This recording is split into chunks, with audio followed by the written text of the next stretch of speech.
Hello, I'm Fred Hawthorne. I'm a licensed battlefield guide here at Gettysburg, and we're standing in the Pennsylvania burial plot here in the Soldiers National Cemetery. 3,512 veterans of the battle, dead of the battle, were buried here in the cemetery. And this particular road that we're in right now is of interest to me because originally, this is Road G of the Pennsylvania plot, there were only 5 graves in this cemetery in this section. And they were 5 down at the far end. So those were all buried by 1867 when the final report went out. Yet today, we have quite a number of graves embedded in here. It turns out that about 130 additional bodies were moved here after the Civil War, and they began to fill the graves. And some of them likely were dependents. There are 4 women buried in National Cemetery. All 4 of them are Road G of the Pennsylvania plot. These are all wives of veterans who are here. We have a Spanish-American War veteran at the far end behind the camera, little focal point, that died in 1902. But the individual I'm interested in here is George Stape, who was a member of Company E, 107th Pennsylvania Infantry. And George Stape was a veteran of the Battle of Gettysburg. The 107th was part of Paul's brigade, Robinson's division, 1st Corps. They fought on July 1st up on Oak Ridge. And George Stape received a gunshot wound of the left elbow. A wound that would bother him the rest of his life. He did not lose his arm. And what's kind of interesting in his background is that he lived till 1921. That is when he died and was buried here. But he enlisted at the age of 16. He was a very young man. Actually, he was only about a month past his 16th birthday when he enlisted here in the 107th Pennsylvania. And he lied about his age because on the muster roll it says he's 20. So I don't know if mom and dad knew anything about that at all. But George is kind of an interesting guy. He wrote a little bit about his experience during the war. And he said afterwards that they were in minor skirmishing up to Gettysburg. Well, he's talking about the Battle of Antietam, the Battle of Fredericksburg, the Battle of Chancellorsville. These to George were minor skirmishes.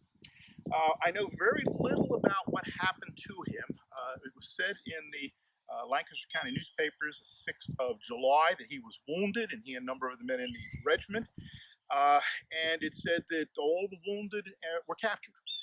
So apparently George ended up captured on July the 1st.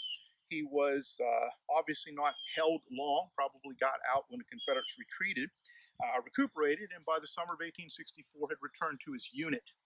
And this is where his story really gets interesting because he was captured at Petersburg in 1864 in August at the Battle of Hatcher's Run. And he will eventually be sent along with about 100 other individuals of the 107th. They took great casualties at Hatcher's Run. He will end up at the Belle Isle Prison Camp in Richmond, Virginia, eventually down to Salisbury Prison, where he will spend much of the late fall of 1864. When Sherman's men began moving out of Savannah in the early part of 1865, Stape and a number of his comrades were put on trains and sent back up towards Virginia to get them out of the line of attack. George and 4 other comrades jumped off the train somewhere near Danville, Virginia, and after wandering for a couple of days, ended up back in Petersburg behind Confederate lines, and once again he ends up captured. He was sick at that time, pretty much probably of the prison experience. Confederates put him over in a hospital called the Yankee Ward in Petersburg. I've not yet been able to identify this.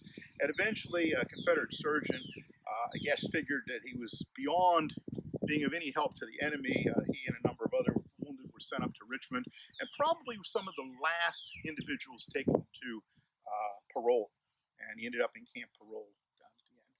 So what's interesting about George is he floats around in Lancaster County, marries a widow that already had some children.